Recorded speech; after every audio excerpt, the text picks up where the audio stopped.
On Monday, I was featured in a New York Times article written by Pulitzer Prize winning journalist Ellen Berry.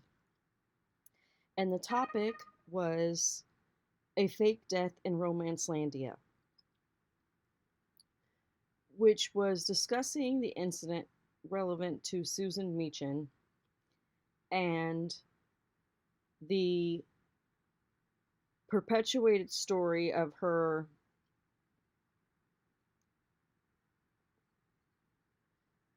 unaliving herself in the fall of 2020. I wanted to take a moment to touch on a few things that have come to mind for myself since I was featured in the New York Times article. For one, what transpired, what transpired with Susan Meachen is not how we as authors are supposed to have an impact on the world. Our job as fellow wordsmiths is to inspire, educate, entertain, and encourage.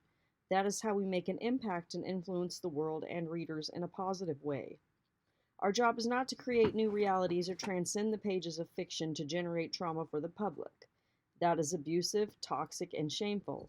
And all the people who rallied in support of her and denounced bullying against her did so because they genuinely cared and wanted to make a positive impact after what they perceived to be a tragedy.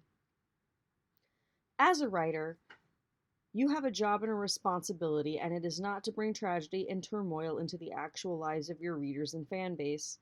It is important to keep accountability in mind while seeking a path to healing, and when approaching mental health conditions.